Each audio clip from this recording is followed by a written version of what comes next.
Alô, fera, Grupo Máximo, História com o VV. Você pediu, a gente tá aqui no YouTube enchendo o seu saco, tá bom? Então, fera, se você estudou recentemente conosco, nos últimos meses, a Antiguidade Oriental, nós demos um foco, assim, muito maior em Egito e Mesopotâmia, que são assuntos mais pesados, que o Enem às vezes cobra em questões de história comparada. E a gente também deu uma focada em Hebreus, né? É um assunto que muita gente não dá nada por ele, mas ele tem aparecido com uma certa recorrência. Duas questões em 2017, uma questão no ano passado, para tratar da relação ontem-hoje. Te lembrando que o Enem usa muito a história antiga para fazer uma ligação com a história do tempo presente, tá? E aí, os hebreus têm aparecido nas questões em que especialmente se trata de uma treta gigantesca, o conflito na faixa de Gaza entre Israel de um lado e Palestina do outro, tá bem? Então, a gente vai gravar aqui um aprofundamento de dois assuntos que o Enem não tem cobrado demais, mas eles estão no programa. Vai que eles aparecem exatamente no teu ano, não é mesmo? Que fase? Então hoje eu estou começando aqui a falar para vocês sobre o Império Persa. Vai ver, quando a gente fala do Império Persa, a gente está falando simplesmente do maior império de toda a Antiguidade Oriental. Eu destacaria para vocês aqui um conceito que é muito usado lá embaixo no Sudeste, que é o conceito de Império Global. O que seria um Império Global? Sabemos que todo império é um estado que se expande, que busca a expansão, escraviza pessoas, conquista territórios, mas quando a gente fala em Império Global, a gente está falando de um império que conquistou todo o mundo conhecido por ele. É um termo que a gente usa bastante para Roma, por exemplo. Então, em termos de Oriente, o Império Persa ele é um império de características globais. Ele vai conquistar, só para você ter ideia, todos os territórios que a gente estuda lá na história antiga do Oriente. Então, a Babilônia vai cair, invadida pelo rei Ciro, o Egito vai cair para os persas, invadido pelo rei Cambises. Esses caras passaram o rodo no Oriente inteiro, tá bom? Então, o que é que eu poderia destacar aí para você dos persas lá para a hora do seu Enem? Primeiro, eu destacaria o rei Ciro, que é o cara que vai fazer essa unificação, inclusive derrotando os medos. Por isso que o Império Persa também pode ser chamado de Medo-Persa. Por isso que quando você está estudando a Grécia, por exemplo, você ouve falar num conflito chamado Guerras Médicas. O termo é a derivação do termo Medo, tá bom? Eu destacaria, como eu já te falei, o Cambises, que vai conquistar o Egito. Mas o destaque maior que a gente dá nessa videoaula de hoje é para um rei chamado Dário, ou Dario I, tá? Esse cara, ele será marcado não por grandes conquistas, mas sim por ter empreendido uma série de reformas muito importantes para a malha imperial daquele momento, tá bom? É interessante porque se a gente for trazer para hoje, você vai lembrar que quando a gente fala dos persas, a gente está se localizando no Golfo Pérsico.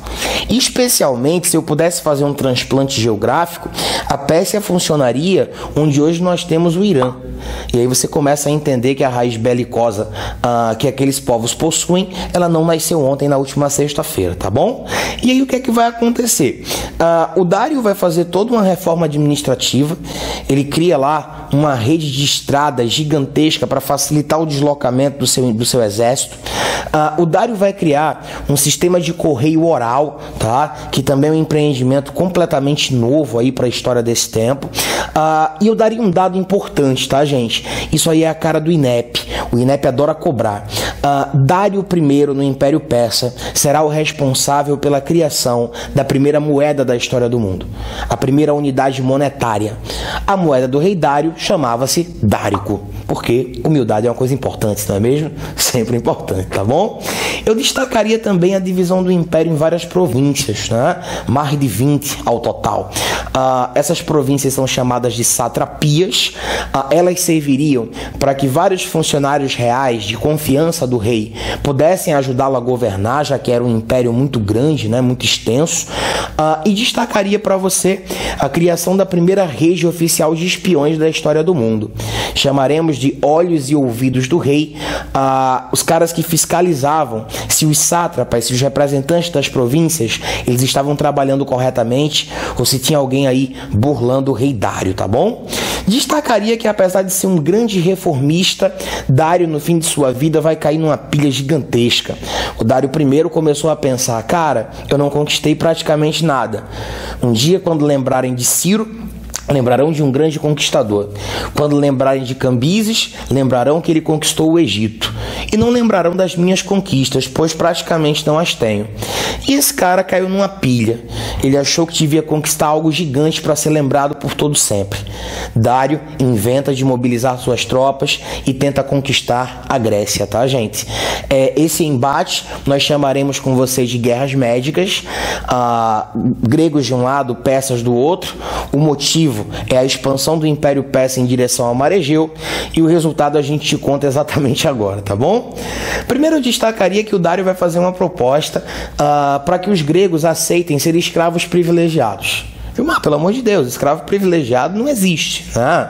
Então, por que seria um escravo privilegiado? É como se o Dário quisesse dizer que se os gregos não resistissem com força bruta à invasão dos persas, eles não seriam machucados. Pelo menos essa era a primeira proposta. Obviamente os gregos não aceitaram e foram para a guerra, tá?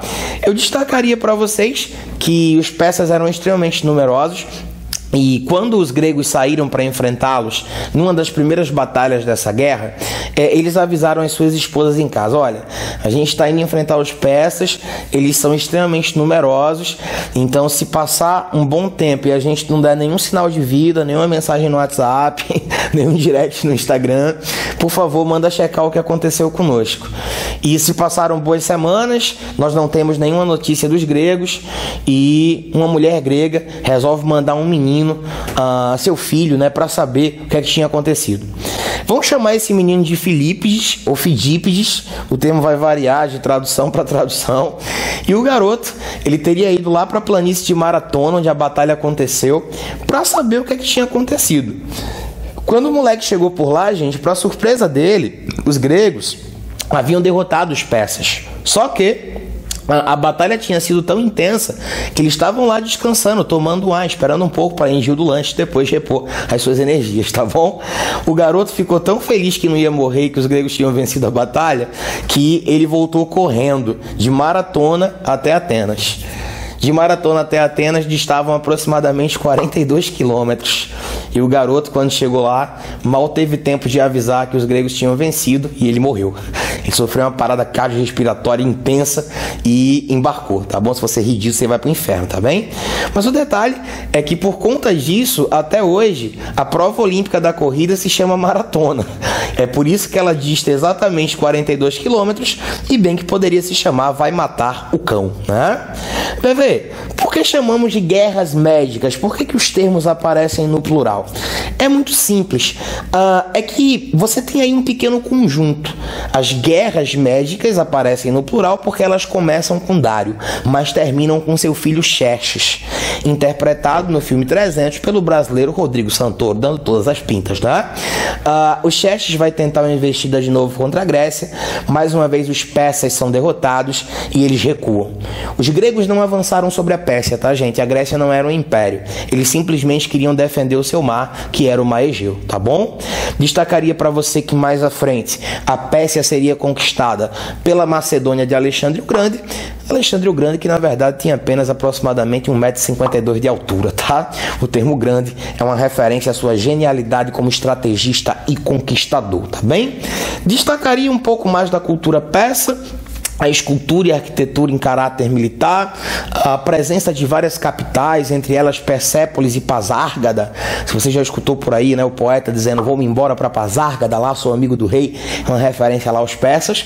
Destacaria também a criação de uma religião dualista. Sim, os persas acreditavam que existiam apenas dois deuses, Aura Mazda e Arimã, o deus do bem e o deus do mal. Como Mazda, o deus do bem, venceria o deus do mal no fim dos tempos, essa religião criada por Zoroastro ou Zaratustra, que vira até nome de livro do Nietzsche mais à frente, ela está num livro sagrado chamado Zendiavesta, e essa religião também pode ser chamada de Mazdeísmo, tá bom? Religião que influencia diretamente o cristianismo. Pô, Vilmar, como assim? Saca só, eles acreditavam que no fim dos tempos o Deus do bem venceria o Deus do mal. Os bons viveriam para sempre e os maus arderiam no fogo do inferno. Isso não te lembra algo? Bastante, não é? Inclusive, resta saber quem copiou de quem.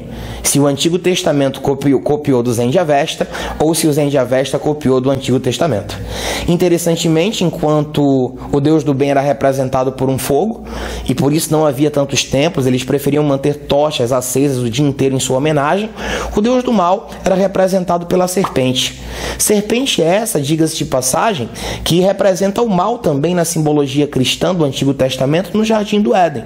É ela que, segundo a lenda ou crença cristã, faz com que Eva coma do fruto proibido, tá bom? Então não esquecer que o dualismo persa vai ter essa grande influência sobre o cristianismo, que é uma das maiores religiões monoteístas dos dias de hoje, tá bom? É isso, fera! Fica ligado, aqui no nosso Instagram você tem Enem, Enseja, tudo que envolve INEP no Brasil.